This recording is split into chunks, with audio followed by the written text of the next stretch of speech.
lagi di ibadah sekolah minggu pada hari ini. Nah adik-adik, nama minggu kita hari ini adalah Minggu ke-22 setelah Trinitatis dengan tema Injil yang membaharui. Nah adik-adik, sebelum kita mulai ibadah kita mau siap-siap dulu ya adik-adik. Tidak ada yang sambil main, tidak ada yang sambil tiduran, tidak ada yang sambil makan. Oke? Sudah disiapkan Alkitabnya? Oke. Nah adik-adik, kita mau memulai ibadah kita. Tapi sebelum kita mulai ibadah kita mau saat teduh sejenak. Saat teduh dimulai.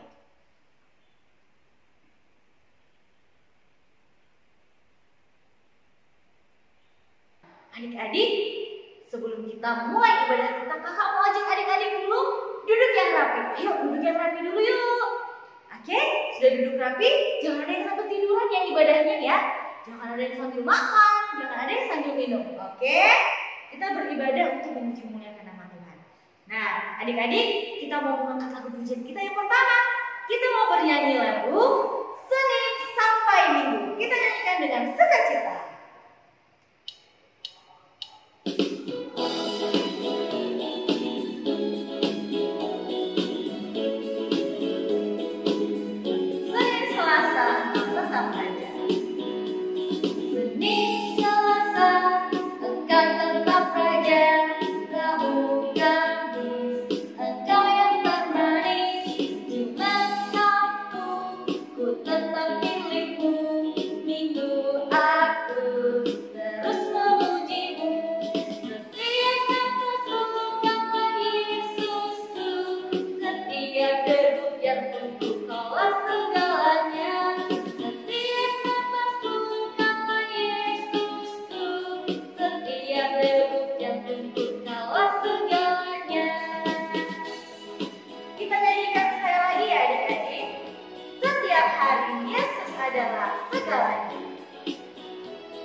Nah adik-adik, kita mau berdoa, kita mau satukan hati kita, tapi kita mau panggil Tuhan Yesus dalam doa kita.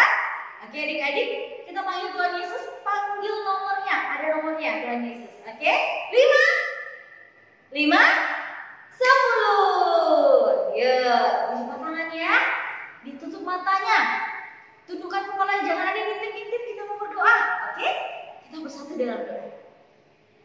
Terima kasih Tuhan buat berkat penyertaan Tuhan yang masih dapat kami rasakan pada hari ini Tuhan. Tuhan masih memberkati kami, melindungi kami hingga hari ini. Kami dapat berkumpul di rumah kami masing-masing untuk melakukan ibadah sekolah minggu Tuhan. Tuhan, kiranya ibadah kami berjalan dengan lancar dari awal pertengahan hingga akhir. Engkau memberkati kami, memberikan kami kesehatan. Tuhan, kami sampaikan doa kami ini dalam nama anak Yesus Kristus. Kami berdoa dan mengucap syukur. Amin. Nah adik-adik, kita mau mengangkat lagu pujian kita ya. Selanjutnya kita mau bernyanyi dengan sukacita. Kita nyanyikan lagu kita. Dikepak-kepakkan tangannya.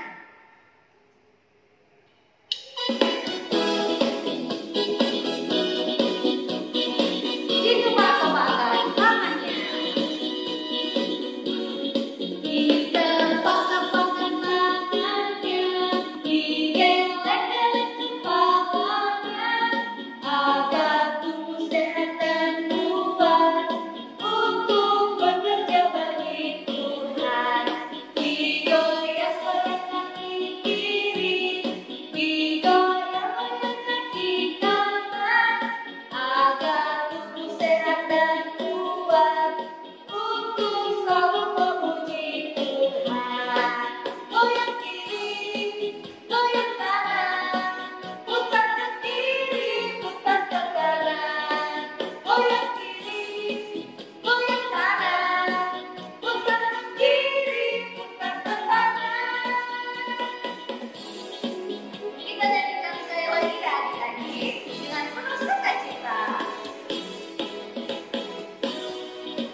memanjatkan doa syafaat kita.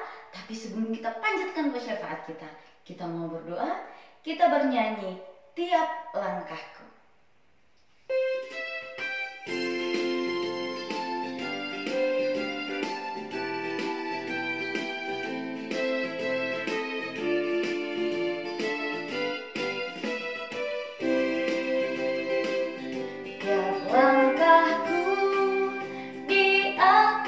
Oleh Tuhan dan tangan kasih-Nya membimbingku di tengah badai menakutkan. Hatiku tetap tenang teduh tiap langkahku.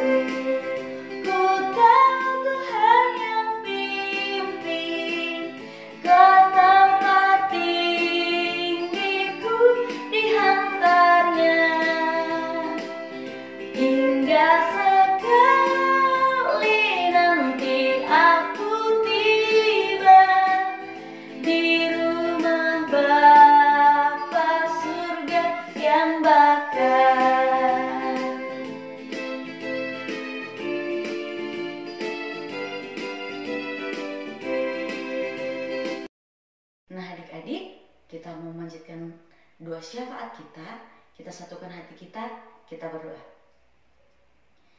Selamat pagi Tuhan, terima kasih buat berkat penyertaan Tuhan yang masih dapat kami rasakan pada hari ini Tuhan. Tuhan masih melindungi kami dari kami bangun pagi hingga pada saat ini kami dapat mengadakan ibadah sekolah minggu untuk memuji dan memuliakan nama Tuhan.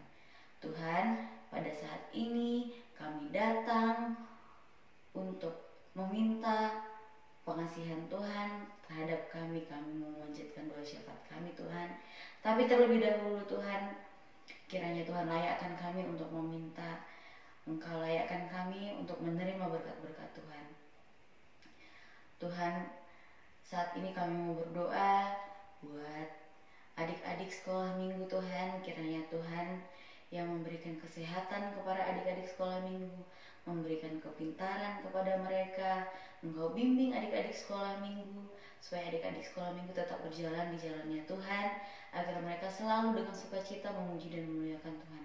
Kami juga mau berdoa Tuhan buat mama papa dari adik-adik sekolah minggu. Engkau yang berkati, melindungi dan memberikan kebahagiaan, agar benar Tuhan mereka juga bahagia untuk membimbing adik-adik sekolah minggu semakin dekat kepada Tuhan.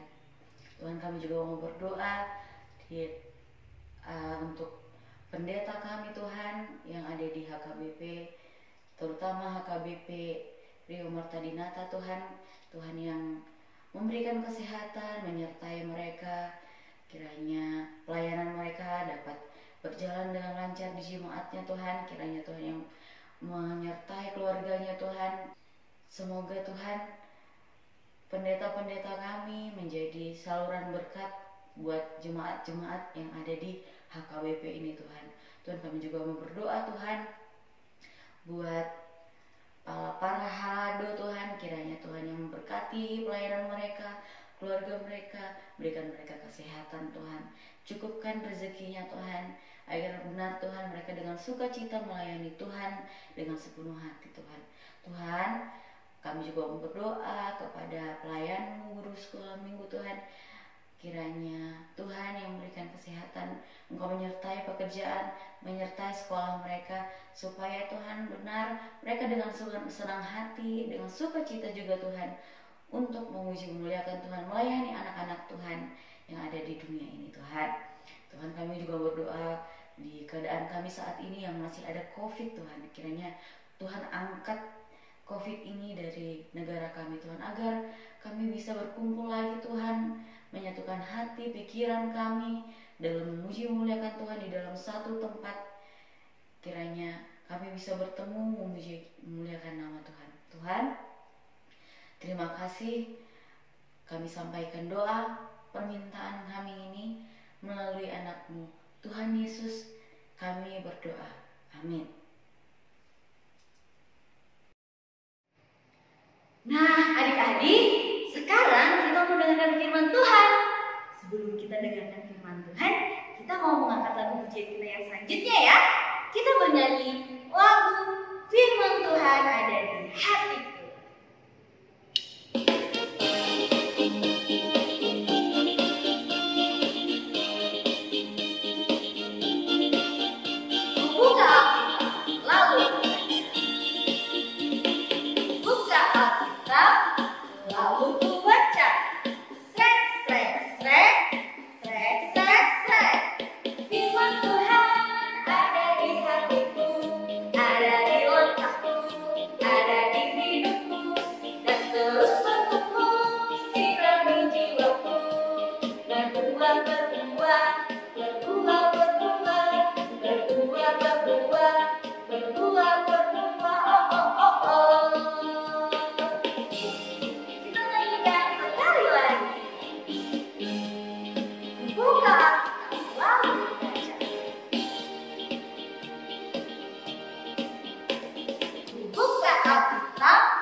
Selamat hari Minggu bagi kita semua anak-anak kami. Sebelum kita mendengarkan firman Tuhan, terlebih dahulu kita bersatu di dalam doa. Kasih karunia dan damai sejahtera dari Allah Bapa dan dari Tuhan Yesus Kristus kiranya menyertai kamu. Amin. Firman Tuhan bagi kita tertulis di dalam Kisah Para Rasul 5 ayat 1 sampai ayat yang ke-11. Kisah Para Rasul 5 ayat 1 sampai ayat yang ke-11. Demikian dikatakan. Ada seorang lain yang bernama Ananias. Ia beserta istrinya Safira menjual sebidang tanah. Dengan setahu istrinya, ia menahan sebagian dari hasil penjualan itu dan sebagian lain dibawa dan diletakkannya di depan kaki rasul-rasul.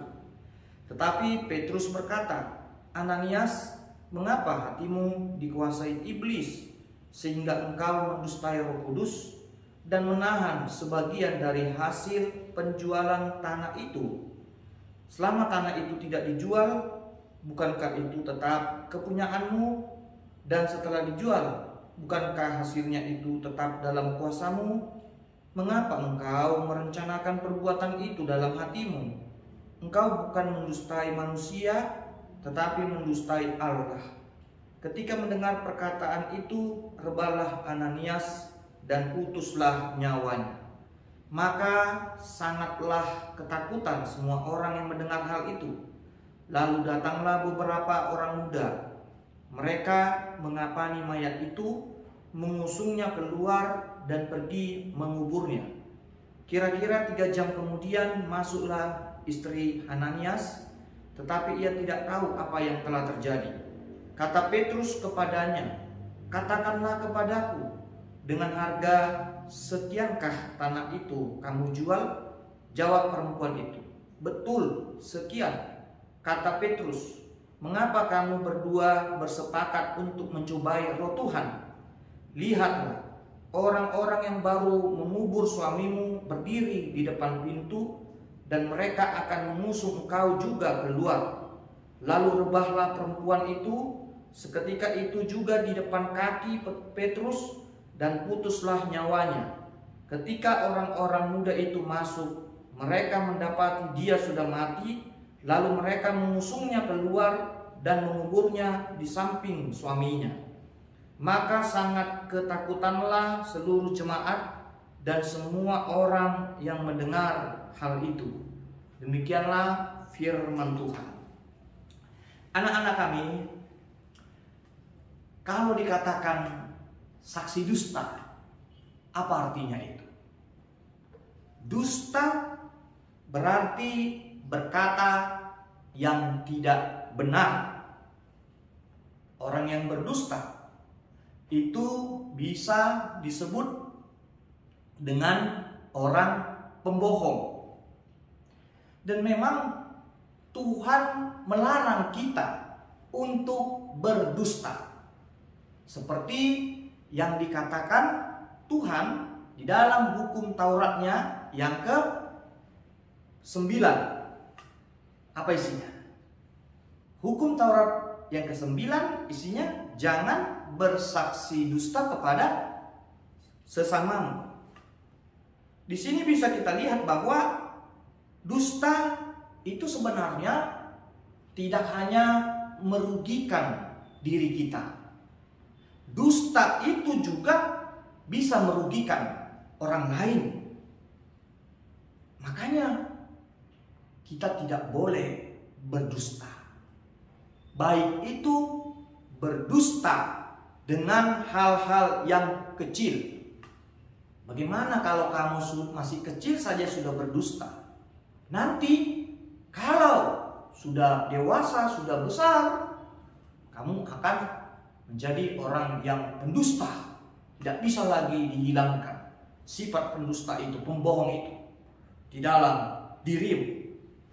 Dan memang orang-orang pendusta itu banyak yang dihukum. Itu sebabnya kita disuruh untuk berhati-hati. Hati-hati saat ini, sekarang ini, semua anak-anak sudah memperhatikan, bukan hanya orang dewasa memegang namanya HP. Dalam HP, kalau kita lihat ada juga orang-orang di situ yang pembohong. Disebarkan berita-berita hoax, disebarkan tawaran-tawaran yang menggiurkan. Ini kalau kamu mengirim uang ini, mengirim SMS ini, kamu akan mendapatkan beratus-ratus juta, padahal itu bohong. Jika kamu mau melakukan yang kami lakukan, maka kamu akan mendapatkan hadiah. Tetapi itu semuanya menyesatkan hidup kita. Makanya hati-hati, jangan mau terpengaruh dengan berita-berita bohong sekarang ini. Ya mungkin saja kalau kita lihat isi dari berita bohong ini sangat meyakinkan dia. Jadi kita terpengaruh, terbujuk dia. Ada juga orang pembohong. Dari wajahnya kita lihat dia baik-baik, ya. Padahal kalau kita lihat ininya, hatinya berbohong. Bisa saja orang yang berbohong itu, kalau kita perhatikan ya, kalau Tuhan itu bisa mendengar ke dalam hati kita itu, ke dalam jantung kita itu ya, orang berbohong itu pasti jantungnya itu berdetak kencang. Ya, kamu juga waktu masih kecil dilarang orang tua berbohong. Makanya nggak mau lagi berbohong. Kenapa? Sewaktu kamu pernah berbohong, rupanya jantung kamu ini berdetak kencang, dia takut. Aduh, bagaimana nanti ini? Pasti marah mama sama saya karena saya sudah berbohong. Ya, takut kenapa? Takut kebohongannya terbongkar. Nah, apa yang bisa kita lihat di dalam khotbah kita ini? Rupanya anak-anak kami ada seorang suami istri dan mereka tinggal di dalam suatu komunitas, ya, dalam satu kelompok. Nama mereka adalah Ananias dan Safira. Apa yang bisa kita lihat di sini? Rupanya mereka menjual tanahnya. Biasanya orang yang menjual tanahnya itu, ya hasilnya itu bisalah dibagi kepada sahabat-sahabatnya. Dan di sini dia berbohong. Dia bilang hasil penjualan tanahku sudah kuberikan di depan, diletakkan di kaki para rasul untuk memberi bantuan kepada orang-orang yang belum makan. Jadi dia berbohong, suami istri ini, yang mereka berbohong. Padahal hanya ya sekian saja, nggak semua mereka kasih. Ya mereka berbohong, berpura-pura baik. Ya padahal mungkin mereka hanya ingin supaya dibilang orang baik lah, mendapatkan pujian lah. Tapi caranya yang tidak baik. Apa yang terjadi ketika mereka berbohong? Ananias meninggal, anak-anak kami. Bukan hanya Ananias, 3 jam kemudian meninggal lagi istrinya. Nah, ngeri ya kalau orang yang berdusta itu, apalagi dikatakan mendustai Roh Kudus. Nah, jadi banyak di dalam Alkitab kita ini yang menceritakan orang-orang yang berbohong itu. Contohnya, pernah seorang ibu, ya perempuan, datang ke hadapan Salomo. Yang satu, si pembohong mengatakan, itu anakku. Yang satu lagi merasa dirugikan karena memang anaknya betul-betul. Rupanya apa kata Salomo? Dengan bijaksana yang dari Tuhan, akhirnya tahu siapa yang berbohong itu. Ya, nah jadi di sini bisa kita perhatikan bahwa sebenarnya sepintar-pintarnya kita menyembunyikan kebohongan, menyembunyikan dusta itu, pasti akan ketahuan juga. Ya, jadi tidak ada gunanya kita berbohong karena suatu saat itu semuanya akan terbongkar. Nah, ada ini, Amang perhatikan ini tadi di dalam Alkitab yang perlu kamu ingat. Ingat ini pesan dari firman Tuhan yang dikutip di dalam Amsal 19 ayat 9. Apa dikatakan Amsal 19 ayat 9? Orang yang berdusta tidak akan luput dari hukuman. Orang yang menyembur-nyemburkan kebohongan tidak akan terhindar. Nah, hati-hati. Ini pesan dari Allah. Ya, kalau kamu tidak mau dihukum, jangan pernah berbohong. Amin. Kita berdoa. Ya Tuhan, terima kasih karena Engkau memberikan kepada kami kesempatan mendengarkan firman-Mu dan Engkau mengajarkan kami supaya kami hidup tidak berdusta, berbohong. Kiranya Tuhan, kami mampu menyatakan, memberitakan yang benar, memberitakan firman-Mu di dalam setiap perkataan kami dan perbuatan kami. Berkati Tuhan anak-anak kami ini, berkati orang tua mereka, berkati juga setiap pekerjaan mereka. Lindungilah mereka Tuhan, berikan kepada mereka anak-anak kami ini kesehatan. Pada orang tuanya berikan juga kesehatan dan panjang umur. Ya Tuhan, kami juga mendoakan seluruh pelayanan di dalam gereja-Mu Engkau berkati supaya berjalan dengan baik dan memberikan peneguhan iman, kepercayaan kepadamu saja. Di dalam nama Tuhan Yesus kami berdoa. Amin.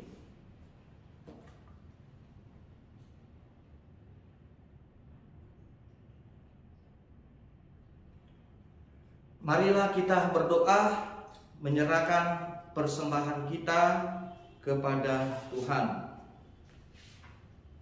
Kita berdoa. Bapa kami, Tuhan Allah yang Maha Kuasa, yang bertahta di surga, kami mengucap syukur dan terima kasih kepadamu ya Tuhan, di mana Tuhan memperkenankan anak-anak di dalam kerajaan-Mu. Di sini kami menyampaikan persembahan kami, kiranya Tuhan menerimanya untuk kemuliaan nama-Mu. Kita bersama-sama mengucapkan doa Bapa kami. Bapa kami yang di surga, dikuduskanlah nama-Mu, datanglah kerajaan-Mu, jadilah kehendak-Mu di bumi seperti di surga. Berikanlah kami pada hari ini makanan kami yang secukupnya, dan ampunilah akan kesalahan kami, seperti kami mengampuni orang yang bersalah kepada kami. Dan janganlah membawa kami ke dalam pencobaan, tetapi lepaskanlah kami daripada yang jahat, karena Engkau yang mempunyai kerajaan, dan kekuasaan dan kemuliaan sampai selama-lamanya. Amin. Terimalah berkat dari Tuhan Allah. Tuhan memberkati dan melindungi engkau. Tuhan menyinari engkau dengan wajah-Nya dan memberi engkau kasih karunia-Nya. Tuhan menghadapkan engkau dengan wajah-Nya dan memberi engkau damai sejahtera-Nya. Amin.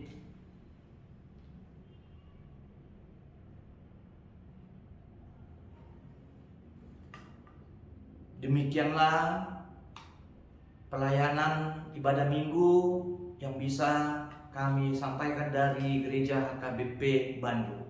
Selamat hari Minggu bagi kita semua. Tuhan Yesus memberkati kita. Amin. Nah, adik-adik, kita sudah mendengarkan firman Tuhan.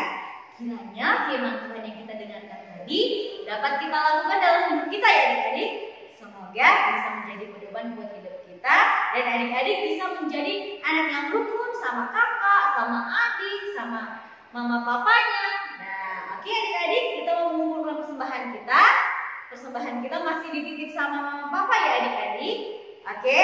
Nah, jadi nanti saat pengumpulannya adik-adik kasih kodenya ya supaya tahu kalau itu persembahan adik-adik. Kita mau bernyanyi lagu pujian kita selanjutnya sambil kita mengumpulkan persembahan kita.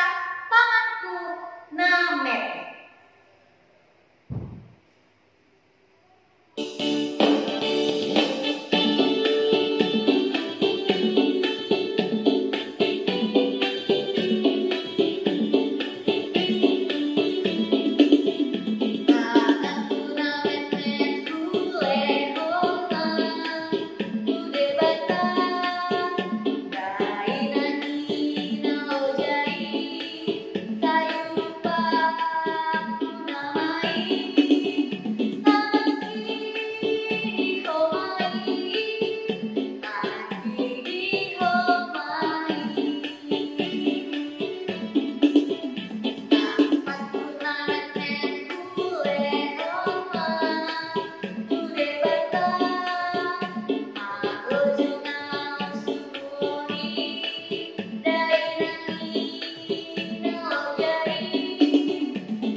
Sebelum kita mendengarkan firman Tuhan, kita berdoa. Amin. Tuhan memberkati dan melindungi engkau. Tuhan menyinari engkau dengan wajah-Nya dan memberi engkau kasih karunia-Nya. Tuhan menghadapkan engkau dengan wajah-Nya dan memberi engkau damai sejahtera-Nya. Amin.